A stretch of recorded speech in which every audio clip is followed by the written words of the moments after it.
নমস্কার, সকলকে শুভ দীপাবলির প্রীতি ও শুভেচ্ছা জানিয়ে শুরু করছি আজকের নতুন একটা ভিডিও। যখন প্রচণ্ড গরম, আমাদের ছাদ বাগানের সমস্ত গাছগুলো গরমে কাহিল, দিনে দুবার করে জল দিতে হচ্ছে। ঠিক তখন সারা বাগান ফুলে ফুলে আলো করে রাখে যে গাছটি, তার নাম অ্যাডিনিয়াম। গোলাপের মতো দেখতে, অথচ পরিচর্যা গোলাপের থেকেও অনেক কম, জলও লাগে কম। তাই বোধহয় এই গাছটির আর এক নাম ডেজার্ট রোজ বা মরু গোলাপ। আমরা যারা বাগান করি তাদের প্রায় সকলেরই পছন্দ এই মরু গোলাপ। তাহলে আসুন এই গাছটিকে কিভাবে রিপোর্টিং করব, কখন করব, আর এর রিপোর্টিং এর জন্য মিডিয়াই বা কি হবে, এই নিয়ে আজকে একটু আলোচনা করা যাক।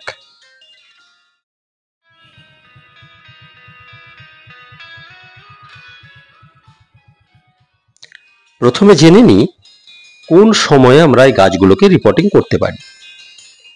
সাধারণত 1 বছরের ওপরে যে কোনো গাছকে আমরা বছরে একবার করে রিপোর্টিং করে থাকি, আর সেটা হলো ফেব্রুয়ারি মাসে। এছাড়াও বিশেষ বিশেষ কারণে আমাদের গাছগুলোকে রিপোর্টিং করার প্রয়োজন হয়। সেটা রুট রটের কারণেও হতে পারে, অথবা নতুন গাছ কিনে আনলে সেটাও হতে পারে। তাই ডিসেম্বর এবং জানুয়ারি মাস, এই দুটো মাস বাদ দিয়ে আমরা যে কোনো সময়ই অ্যাডিনিয়াম গাছগুলোকে রিপোর্টিং করতে পারি। আসলে ডিসেম্বর এবং জানুয়ারি মাসে এই গাছগুলো ডরমেন্সি পিরিয়ড চলে, অর্থাৎ এরা শীত ঘুমে চলে যায়। তাই এই সময় গাছের কোনো গ্রোথ হয় না। এই দুটো মাস এই জন্যই আমরা রিপোর্টিং করব না। এবার আসি পটিং মিডিয়া কিভাবে তৈরি করব এই অ্যাডিনিয়ামগুলো রিপোর্টিং এর জন্য। আমি খুব সহজ একটা পটিং মিডিয়া এখানে তৈরি করে দেখাচ্ছি। এখানে আমি নিয়েছি 30% বালি, মোটা দানা বালি। আপনারা এই বালিটাকে নিয়ে আটা চালনিতে চেলে নেবেন। যে সরু অংশটা পড়ে যাবে সেটা বাদ দিয়ে যেটা থেকে যাবে সেই মোটা দানা বালিটা এখানে নেবেন। আর 30% নিয়েছি সিন্ডার, যেটাকে আমরা ঘ্যাস বলি। এটা আপনারা বিভিন্ন সাইজের পাবেন। আপনারা সবসময় ছোটটা নেওয়ার চেষ্টা করবেন, 2 mm টু 6 mm এই ছোট সিন্ডারটা নেওয়ার চেষ্টা করবেন। আর যাদের ধরুন সিন্ডার পাবেন না, তাদের কোনো অসুবিধা নেই, তারা এই বালিটাকেই 50% দিয়ে নেবেন। সেটা পরে আসছি।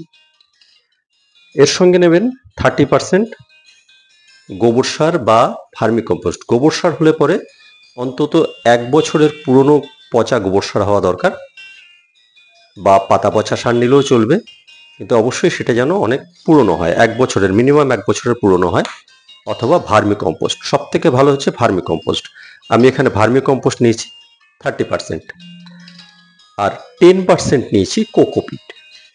আমি এখানে গার্ডেন সয়েল ইউজ করিনি, আমি জেনারেলি গার্ডেন সয়েল অ্যাডিনিয়ামে ইউজ করি না, যার ফলে আমাকে কোকোপিট নিতে হয়েছে কিছুটা ওয়াটার হোল্ড করার জন্য। আর হ্যাঁ, যেটা বলছিলাম, যাদের কাছে এই সিন্ডার পাবেন না, যারা সিন্ডার নেই, তারা বালি, মোটা দানা বালি নেবে 50% নিয়ে নেবেন। 50% মোটা দানা বালি, সেই সঙ্গে বালি চালা যে মোটা পাথরগুলো হয়, গ্র্যাভেলসগুলো হয়, সেইগুলো আপনারা 10% নিয়ে নেবেন। দেখিয়ে দিচ্ছি আপনাদের কি ধরনের হয়। এই যে, এই দেখছেন বালিচালা গ্রাভেলস, এটা আপনারা 10% ওর সঙ্গে অ্যাড করে নেবেন। তাহলে 50 আর 10 60 হয়ে গেল। আর 30% ভার্মি কম্পোস্ট আর 10% কোকোপিট, এইভাবে মিলিয়ে আপনারা পটিং মিডিয়া তৈরি করতে পারেন। এইবার এই সবগুলো মেলাবো, এই সঙ্গে আমরা দেব যেটা, সেটা হচ্ছে আমরা প্রতি টব অনুযায়ী হাফ চামচ, 8 ইঞ্চি টবের মাপে আমি বলছি, মোটামুটি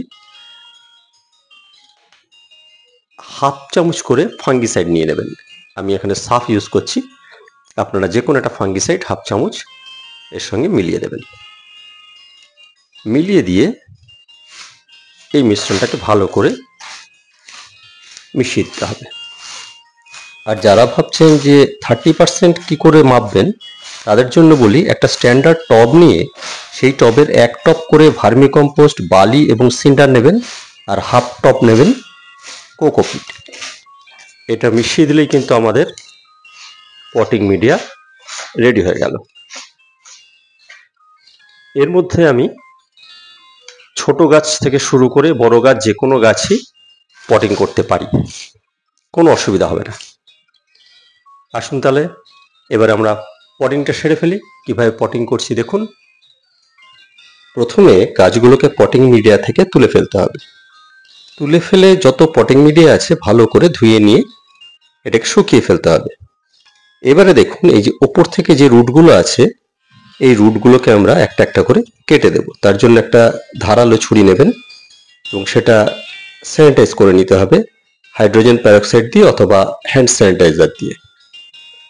এটা যখন আপনি স্যানিটাইজ করে নেবেন, করে নেওয়ার পরে একটা একটা করে এই ওপরের রুটগুলো আমরা কেটে দেব।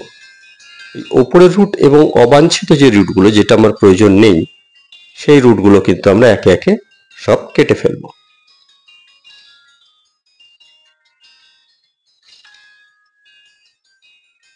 এইভাবে সব রুটগুলো কেটে নেওয়ার পরে একটা যে কোনো ফাঙ্গিসাইড আমরা নেব। আমি এখানে সাফ ইউজ করছি। এই ফাঙ্গিসাইডটা এই কাটা অংশগুলোতে আমি লাগিয়ে দিলাম। আপনারাও হয় জলে গুলে প্রলেপ দিয়ে নিতে পারেন, অথবা আমি যেভাবে লাগাচ্ছি এইভাবেও লাগিয়ে দিতে পারেন। এইভাবে একটা একটা করে সমস্ত গাছগুলোকে রেডি করে ফেলেছি। এবার আসুন টব নির্বাচনে।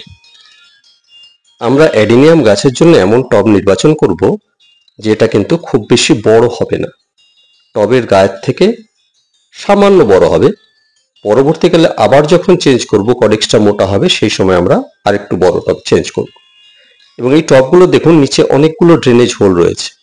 এর একটাই সুবিধে, জল দাঁড়াবে না, জল ড্রেনেজ হোল দিয়ে সহজেই বেরিয়ে যেতে পারবে।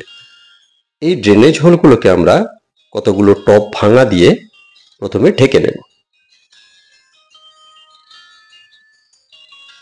এইভাবে একটা একটা করে ড্রেনেজ হোলগুলোকে আমরা ঢেকে নেব। এগুলো ঢাকা হয়ে গেলে এর মধ্যে কিছু গ্র্যাভেলস আমি দিয়ে দেব, যাতে করে আমার মিডিয়াটা ড্রেনেজ হোল দিয়ে বেরিয়ে না যায়।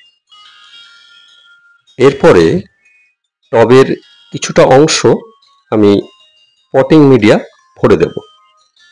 ঠিক ততটাই ভরবো যতটা আমার গাছের কডেক্সটা কিছুটা ওপরে রেখে বাকিটুকুনি যাতে পটিং মিডিয়ার নিচে থাকে। এবার আসুন একটা একটা করে গাছ রিপোর্টিং করা যাক।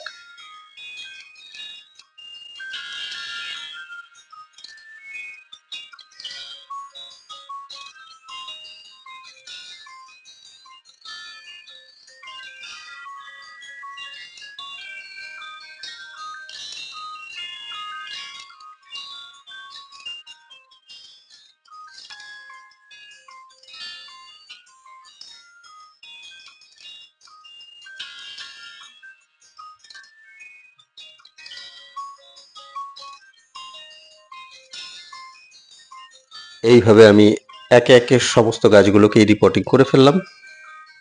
এইবারে আপনারা, যদি আপনাদের মিডিয়াটা শুকনো থাকে একদম, এই মিডিয়ার উপরে কিছুটা জল দিয়ে দিতে হবে। আমার মিডিয়াটা যেহেতু একটু ভেজা ভেজা ছিল, আমার ভার্মি কম্পোস্টটা একটু ভেজা ভেজা ছিল, তাই এখন আমি জল দেব না। এটা 2 দিন পরে আমি এই মিডিয়াতে অল্প করে জল দিয়ে দেব। এই ছিল আজকের ভিডিও।